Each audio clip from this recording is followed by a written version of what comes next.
should address one serious issue.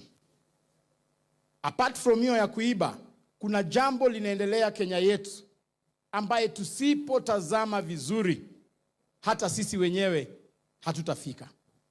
We have the strategic state assassinations that are going on in this country. And I want to mention here today ya kwamba tuwezi kuwa nchi ambayo viongozi wale ambao wanatishia uongozi wa regime hii wanauliwa na wote wanaambiwa kwamba wanazikwa within 72 hours. Haiwezi kuwa.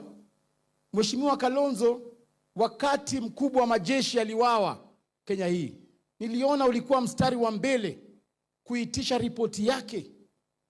Paka leo hii walifunikia hiyo maneno. They compromised the report na hatujaambiwa paka leo hii kwa nini yule General Ogolla alikufa. Sasa tunaambiwa in 2027, by the time tunafika 2027, yule mkubwa wa jeshi anapangwa atoke kwa kabila yake yeye mwenyewe. Leo hii Rais William Ruto ako kule Western Region, anasema anazindua miradi. But we want to ask President William Ruto, kabla uzindue zile miradi za kule Western Region leo, tungependa utuambie mtoto wetu Cyrus Jirongo alikufa aje? Aligongwa na basi ambaye paka leo hatujaambiwa hiyo basi ni nani, hata mtu mmoja hajitokeza. And I want to say here, party leader wetu, kwa niaba ya familia Jirongo, kwamba 2 weeks before Jirongo alikufa, alikuwa amesign consent ya ile shamba ya Ruai. So we want to ask the president, you must be accountable. Hauwezi kuwa unachukua viongozi wetu wanaenda na unawazika within 72 hours. Paka leo mimi naandika kitabu ya kuuliza who killed Amolo.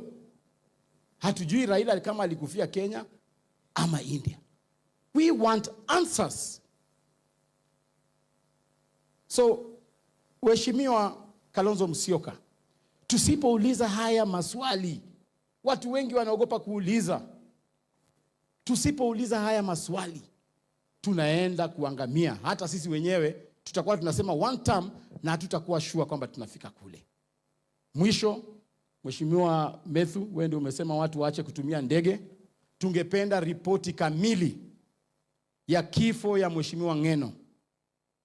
Tungependa tujue hiyo ndege nini ilifanyika, kwa nini alitoka Nairobi na ndege tofauti akaeka kwa hii ambayo inaenda kuanguka.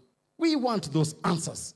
And Mr. President, we will not allow you to move on kama uja account vifo za viongozi wetu, because hata sisi ndio tunaenda kuwa next. Kwanza wewe Methu.